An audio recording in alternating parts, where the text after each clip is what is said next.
안녕하세요. 유튜브 넘버원 축구 분석 전문 채널 골때리는 TV 배팅맨입니다. 자, 축구 토토 승무패 14회차 결과 1등이 무려 30명이 나오면서 끝이 났습니다. 제가 구매를 해서 공유드렸던 최종 픽은 10경기 적중해서 마무리가 됐는데, 사실상 축구 토토 승무패라는 게 이변을 항상 생각을 해야 되기 때문에 이변 경기를 좀 잡아드리려고 노력을 했는데, 우니온 베를린 이변은 적중을 했지만 야심차게 무승부 이변을 노렸었던 투표율 87%였던 피오렌티나, 투표율 70%였던 유벤투스 경기들이 1대 0으로 정배 결과가 떠버리면서 좀 아쉬운 회차였습니다. 2023년 올해 제가 구매해서 공유드린 최종 픽이 3등 2번, 4등 3번, 10경기 적중은 지금 5번을 기록하면서 많은 분들께서 멤버십 가입도 해주셨고, 구독자분들도 계속 늘어나는 상황인데, 항상 말씀을 드렸듯이 제 최종 픽이 정답지가 아니기 때문에 항상 제 최종 픽에서 최소한 2경기에서 4경기 정도는 틀렸다라고 생각을 하고 접근을 하시는 게 자신만의 최종 픽을 만들 때 가장 좋은 방법인 것 같습니다. 왜냐면 실제로 적중하신 분들, 그전에 저희 채널은 구독자분들 중에 1등이 나오셔도 따로 구독자분들의 적중 내역으로 홍보를 하지 않죠. 그 이유는 예전부터 계속 말씀을 드렸기 때문에 더 이상 말씀을 안 드려도 아실 거라고 생각을 하고, 이번 14회차에서도 1등이 되셔서 감사하다는 분도 계시고 2등 되신 분들도 여러 분 계시던데, 이렇게 등수에 적중을 하시는 분들은 저랑 절대 똑같이 구매를 하지 않는다는 점, 이걸 좀 계속 생각을 하셔서 최종 픽을 만드시라는 말씀을 꼭 드리고 싶습니다. 물론 저도 언젠가 1등이 될 거라고 생각을 하고 항상 노력을 하고 있는데, 축구토토 승무패라는 게 분석뿐만이 아니라 확실히 자기만의 운때가 있다라고 생각을 하기 때문에 저의 운때가 올 때까지 열심히 한번 달려보도록 하겠습니다.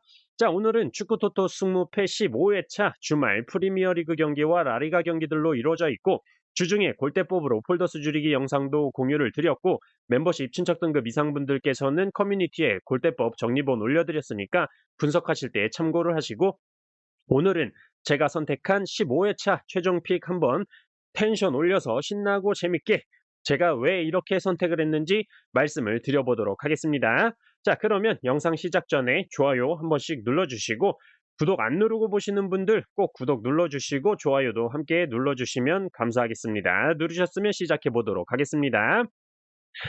자, 1번 경기 에버튼 대 브랜드포. 자, 우선 이 경기는 에버튼에 지금 정배당이 책정되어 있다라는 것 자체가 조금은 의심이 들고 있습니다. 왜냐면 이번 시즌 에버튼 경기력 개폭망 수준인 거 다들 알고 계실 거라고 생각을 하고, 브랜드포는 굉장히 좋은 모습들을 보여주고 있기 때문에 에버튼의 정배당은 쉽게 이해가 가질 않죠. 지난 노팅엄과의 경기에서도 2대2 무승부를 기록한 에버튼이고, 첫 번째 골은 페널티킥, 두 번째 골은 두쿠레 선수의 헤딩골이었는데, 어쨌든 이번 시즌 에버튼은 필드골로 한 골 이상 한 경기에서 넣지를 못하고 있다는 게 굉장히 큰 문제라고 보여집니다. 또한 브랜트포와의 맞대결 전적에서도 에버튼 기준 1무 2패로 밀리고 있는 상황이죠.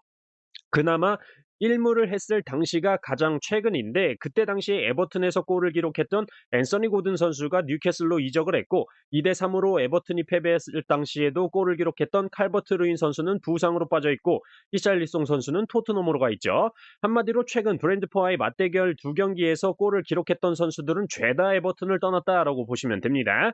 추가적으로 이번 시즌 브랜드포의 골 전환율 16%로 7%를 기록 중인 에버튼보다 2배 이상 높은 골 전환율을 보여주고 있고, 그나마 에버튼이 골을 넣을 수 있는 건 맞박을 활용한 공격이라고밖에 생각이 들지가 않는데, 브랜드퍼가 에버튼에 비해 공중볼 경합에서 더 뛰어난 기록을 가지고 있고, 헤딩골 또한 8골로 4골을 기록 중인 에버튼에 비해서 2배가 높은 헤딩골 수치이기 때문에 이 경기는 에버튼의 승리에는 손이 가지 않는 경기입니다. 딱히 결장자도 없는 브랜드퍼이고, 마침 패턴적으로 22년 1회차부터 지금까지 1번 경기에서 최다 연속인 15회째 역배 결과가 안 나오고 있다라는 상황 때문에 브랜드퍼가 또 역배를 받고 있기 때문에 역배 결과가 나올 타이밍이지 않나 생각이 듭니다. 다만 브랜드퍼의 경우 원정에서 득점력이 홈에 비해 2분의 1 수준으로 떨어지기 때문에 무승부는 받쳐서 가야 된다라고 판단이 들어서 저는 에버튼의 무와 패 투픽으로 선택을 했습니다.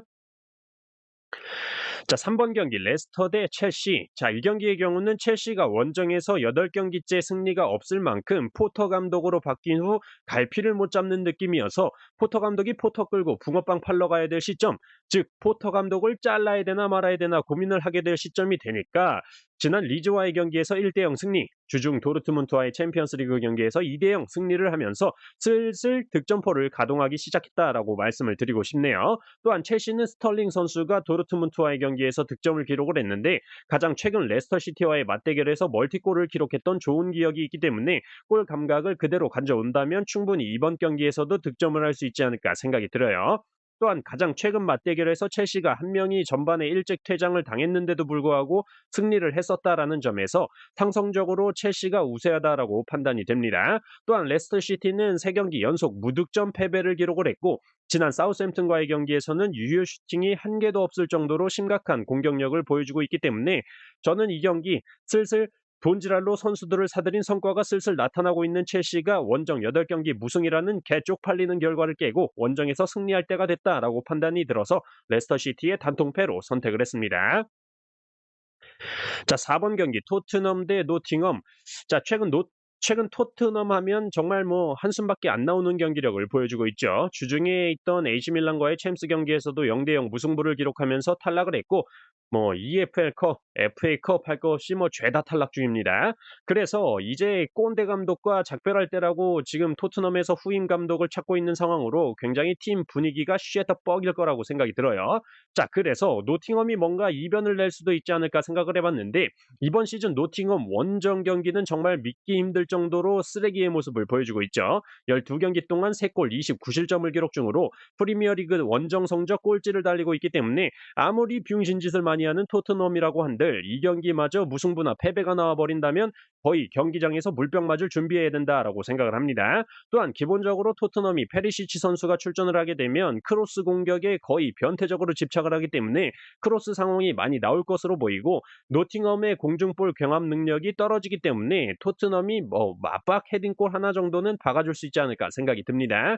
그리고 개인적으로 손흥민 선수가 최근에 계속 좀 부진에 빠져 있는데 이런 경기에서 한 골 중거리슛 시원하게 넣어주면서 컨디션을 좀 빨리 되찾았으면 좋겠다라는 생각이 있네요. 어쨌든 저는 이 경기 토트넘의 단통승으로 선택을 했습니다. 자, 6번 경기 RC 셀타 대 라요. 자, 일단 이 경기는 라요가 최근에 4경기 동안 승리가 없고 라울 데 토마스 선수가 부상에서 복귀를 했지만 오히려 공격이 더 안 풀리는 상황으로 보여주고 있다라고 말씀을 드렸었습니다. 또한 라요가 초반에 승점을 많이 쌓으면서 2부 리그 출신답지 않게 너무 높은 순위를 차지하고 있기 때문에 이제는 슬슬 내려올 때가 됐다라고 보여집니다. 또한 최근 맞대결 전적을 보면 10경기 동안 원정팀이 승리를 한 적이 없는 기록을 보여주고 있고 가장 최근에 라요의 홈에서 무승부를 기록을 했었는데 그때 당시에 아스파스, 프란벨트란, 로드리게스 같은 주축 자원의 선수들이 후반전에 교체 투입이 돼서 뛸 시간이 좀 부족했다라는 점을 생각해 볼 때 이번 경기 홈에서 베이가, 아스파스 같은 선수들을 선발로 앞세워서 충분히 승리를 가져올 수 있지 않을까 생각이 들고 있습니다. 또한 골대법 계산 결과 승무패 중에서 2개의 확률값이 30% 이상으로 동일할 때 그 2개의 결과 중에서 하나가 결과로 나온다라는 말씀을 예전에 드렸었는데 승과 패 확률이 동일하게 30%가 넘는 확률값으로 계산되는 것으로 볼 때 승과 패 둘 중에 하나가 나올 경기다라고 생각이 들어서 그렇다면 홈팀 RC 셀타의 승으로 선택을 하는 게 맞다라고 판단이 들어서 RC 셀타의 단통 승으로 선택을 했습니다. 자, 8번 경기 마요르카 대 소시에다. 자, 우선 마요르카는 지난 경기에서 엘체를 상대로 0대1로 패배를 하면서 홈에서만큼은 강하다라는 인식을 한 방에 날려줬습니다. 또한 이번 경기에서 마요르카의 승리는 전혀 생각을 하지를 않고 있는데 그 이유로는 무리키 선수가 경고 누적으로 인해서 이번 경기에 출전을 하지 못한다라는 점이 굉장히 크다라고 보고 있습니다. 기본적으로 무리키 맞박을 활용해서 세컨볼을 떨구면서 공격을 진행하는 마요르카이기 때문에 무리키 없는 공격은 제대로 돌아가지가 않을 것이다. 또 이강인 선수 혼자서만 똥 빠지게 뛰어다닐 게 뻔하다라고 보여집니다. 물론 소시에다 역시 최근 3경기 동안 무득점을 기록을 하면서 득점력 난조에 시달리고 있지만 실책이 많은 마요르카 수비진을 생각해 볼 때 기본적으로 득점 찬스가 많이 생기지 않을까 생각을 하고 있어요. 또한 다비드 실바 선수가 돌아왔기 때문에 중원 자원에서 활용 가능한 선수가 많아졌다라는 점 역시 소시에다의 승을 보고 있는 이유라고 말씀을 드리고 싶네요. 양팀의 맞대결 전적상 무승부가 없었다라는 점을 생각해 볼 때 무리키 없는 마요르카는 안고 없는 찐빵이다라고 생각이 들어서 마요르카의 단통 패로 선택을 했습니다. 자, 9번 경기 맨유 대 사우스햄튼. 자, 일단 뭐 맨유가 홈에서만큼은 11경기 무패를 기록 중으로 굉장히 좋은 모습을 보여주고 있습니다. 물론 지난 리버풀 원정에서 7대 0으로 개털리면서 맹구가 아니라 맹칠이었다라는 소리를 들으면서 놀림감이 되긴 했지만 보란듯이 주중 유로파에서 베티스를 상대로 4대 1로 대승을 거두면서 다시 한번 컨디션을 끌어올렸고 공격의 핵심인 레시포드 선수를 후반전 65분에 교체 아웃시켜주면서 체력 안배도 마쳤다라고 생각을 합니다. 상대팀 사우스햄튼은 지난 레스터와의 경기에서 1대 0으로 승리를 하긴 했지만 레스터 시티가 무리하게 수비 라인을 올린 상태로 경기를 운영하다 한 방 얻어 터진 경기였고 사우스햄튼의 워드 프라우스 선수가 페널티킥을 골키퍼 선방에 막히면서 에이스인 워드 프라우스 선수의 멘탈도 조금 금이 가지 않았을까 생각이 들어요. 또한 사우스햄튼은 이번 시즌 원정에서 모 아니면 도의 결과로 무승부가 없는 모습을 보여주고 있기 때문에 맨유 홈에서 이변을 낼 거라는 생각은 들지가 않고 최근 맞대결 전적에서 무승부가 많은 모습이긴 하지만 그때는 우리의 한반도 날강두가 맨유의 팀 분위기를 조질 시절이었다라고 말씀을 드리고 싶네요. 이번 시즌 2연승이 없는 사우스햄튼이 맨유에 개털릴 거다라고 생각이 들어서 맨유의 단통승으로 선택을 했습니다. 자, 10번 경기 웨스트햄 대 에스턴. 자, 일단 이 경기는 웨스트햄이 에스턴을 상대로 최근 10번의 맞대결 전적에서 단 한 번도 패배를 기록한 적이 없습니다. 그만큼 에스턴을 상대로 상성적으로 우위에 있는 모습을 보여주고 있고 주중 라르나카와의 유로파 컨퍼런스 경기에서도 0대 2로 승리를 했고 안토니오 선수가 오랜만에 멀티골을 기록을 했지만 부상으로 이번 경기에는 출전이 불투명한 상태라는 점은 좀 아쉬운 상황이네요. 다만 오랜 기간 경기에 나오지 못했었던 막스웰 코르네 선수가 라르나카와의 경기에서 출전을 하면서 복귀를 알렸다라는 점이 좋아 보입니다.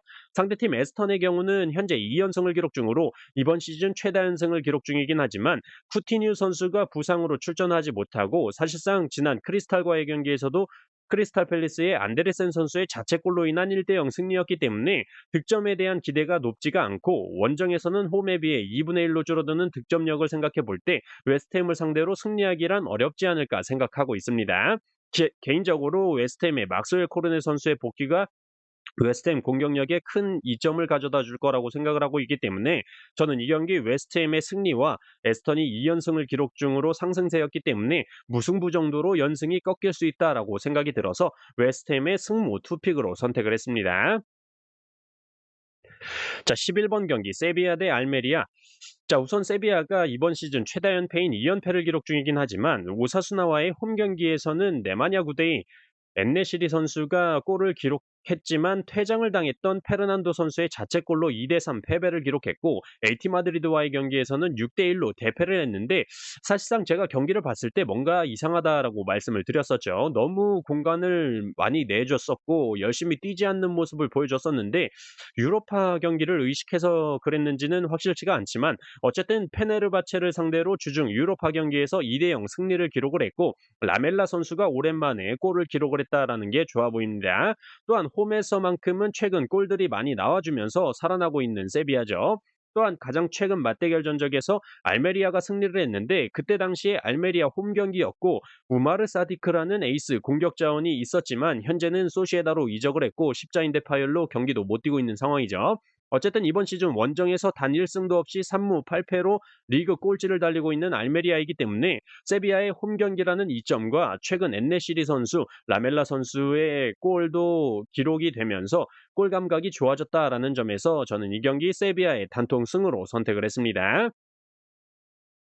자, 13번 경기 비아레알 대 베티스. 자, 우선 비아레알과 베티스 상대 전적을 보시면 무승부 결과가 잘 안 나오는 모습을 볼 수가 있고 베티스가 이번 시즌 2연속 무승부를 기록한 적이 없는데 지난 레알 마드리드와의 경기에서 무승부를 기록을 했습니다. 그렇기 때문에 일단 맞대결 전적상으로도 그렇고 패턴상으로도 그렇고 골대법 계산상으로도 무승부 확률이 가장 낮게 계산이 됐기 때문에 승패로 갈린다라고 예상을 했을 때 하나를 선택한다면 저는 비아레알의 단통승으로 선택을 하는 게 맞지 않나 생각을 하고 있습니다.